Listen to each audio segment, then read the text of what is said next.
Hi friends, welcome back to my channel. Today I'm going to show you how to make a super simple, delicious, and healthy snack. It's made of a green leafy vegetable that many people only eat in salad, but you can also put it in smoothies. And you can make this crunchy snack with it. Can anyone guess what I'm talking about? No? Well, the vegetable is kale, and the snack is crunchy kale chips. I know many of you are getting kale in your meal distribution pickup this week, and that kale is from a local farm, Laubacher Farms, where we last got our tomatoes for Harvest of the Month. So you might find yourself wondering, what can I do with this beautiful local kale? Well, with a few simple ingredients, you can turn it into some crunchy chips. Let me show you the ingredients and we will go ahead and get started. Okay, so here are the ingredients that we will need for this recipe. First up, the kale. You don't have to use a whole bunch, use as much as you like. We're also going to need some olive oil or whatever oil you have on hand. And then you're going to need some salt and pepper or whatever spices you like. You could throw in a little bit of garlic and onion powder and maybe add a little cayenne for spice and some cumin. Or you can leave them plain and simple with just salt. You will also need a cutting board, a baking tray, some tin foil if you have it, a bowl to fill up with water and wash your kale in, and some paper towels to dry off the kale. All right, friends, as usual, first things first, you're going to want to wash your hands. And for this video, we're going to be using the oven, so definitely ask an adult before you get started. We will be heating up the oven to 275 degrees.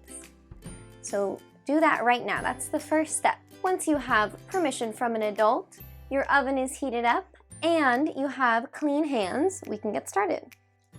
I'm going to take about half of this kale. We're going to de-stem it. So you can see this light green stem that runs all the way down that kale. It's kind of stringy. The texture doesn't work very well for kale chips. So we're going to want to pull the leaves off. And the easiest way to do that is with your hands. You don't even have to use a knife. So what I like to do is tear the top two bits off with my fingers. And then I take my hand, or my two fingers, and I slide it all the way down and hold the stem with the other hand. That way, you get all the leaf and no stem. So I'm gonna do that to all the pieces of kale here.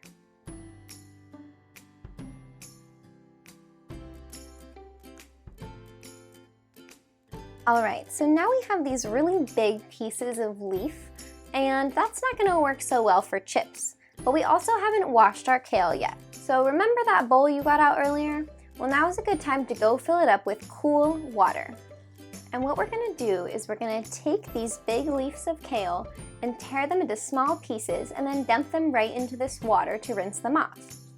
So you can decide what size you like, but personally, I think that's a good size for a chip. Because keep in mind, it will shrink up a little bit as it gets cooked in the oven.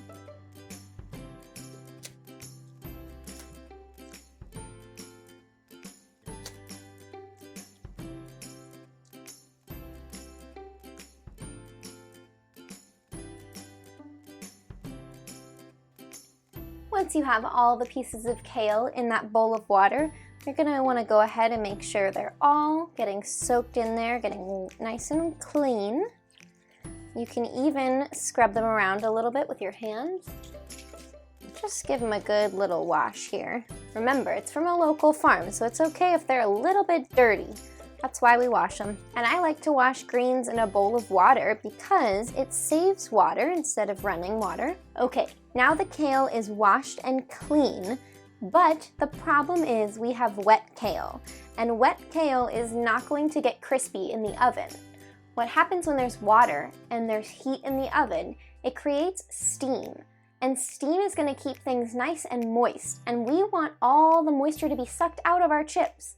Have you ever had a soggy chip? Trust me, they're not very good. I don't even think you can call them chips if they're soggy. They've got to have that perfect crunch to be a chip. So what we need to do now is take out our paper towels from earlier and dry off these pieces of kale.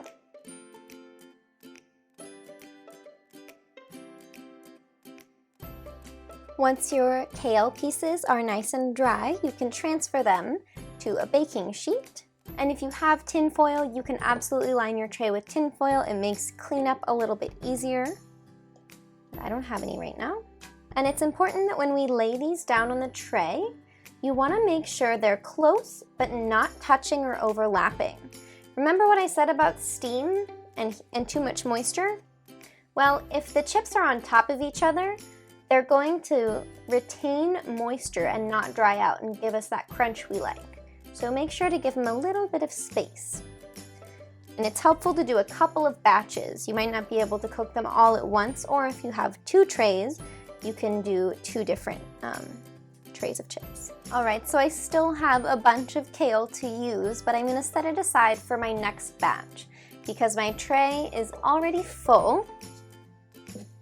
So now we can get down to seasoning. This is where your olive oil or other oil comes in. We're going to do a light drizzle, just a little bit of oil on all of this.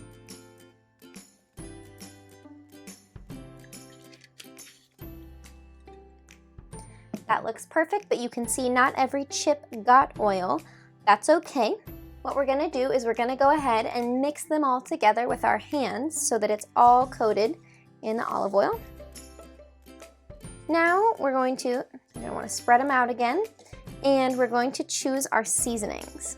So I'm going to do salt. I would say you're probably going to want salt because otherwise they're not going to have much of a flavor, and salt brings out the flavor very nicely. Now you can stop here, but I'm going to go ahead and go in with a little bit of onion powder. And I'm also going to take some garlic powder. I'm going to do a touch of cayenne pepper because I like spicy chips, but I don't want to make them too spicy. Oops, that was a little bit much. Actually, I'm just going to do spicy on this half. And I might put a little bit of cumin on this half. We're going to go ahead and give them another kind of toss together. All right, and now we've got to rearrange them because they're all touching and we need them to be socially distanced kale. Except there's not room to have them 6 feet apart. So just a little bit apart so they're not touching.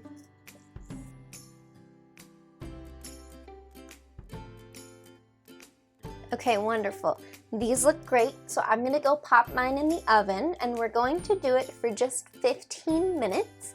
And then we will check on them. Alrighty friends, I just took our kale chips out of the oven. It had been 15 minutes at 275 degrees, and here's what they look like. I told you they would shrink up. They look crispy to me, but everyone's oven is different, so you're gonna have to check yours and see how yours look after 15 minutes. Mine look very crisped up, so what we're gonna do now is leave them to sit on the tray for a couple of minutes because they firm up and crisp up a little bit as they sit out of the oven. And don't forget to turn your oven off. All right, friends, here is the final product. I let the chips rest for a little bit, and this is what they look like. You can see the seasoning on them, and listen to the crunch. Let's have a taste, and we will see how they are. Okay, here is the finished product. I am so ready for a taste because I have been very excited about these. Let's see how they are and see how crunchy they are.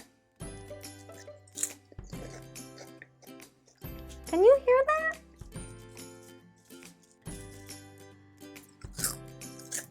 They're so crispy and crunchy. Oh my goodness, I could eat this whole bowl right now. I actually could definitely eat all of these in one sitting. And guess what? If you eat all of this in one sitting, you've just eaten half a head of kale. Talk about a super healthy snack. Now, I'm not saying you have to eat these every single time instead of regular chips. However, I think these make a great substitution to regular chips. And you can even change the flavoring depending on what type of chip you're craving. If you're craving Takis, maybe throw on some extra paprika and chili and maybe a little tahini. Or if you're craving another type of chip, try and play with your seasoning blend until you get something you like, because these are a wonderful snack, super healthy, and a great way to use your kale this week. Please leave me a comment if you try this and like it, or if you didn't like it, you can still tell me. Thanks for watching. See you next time. Bye!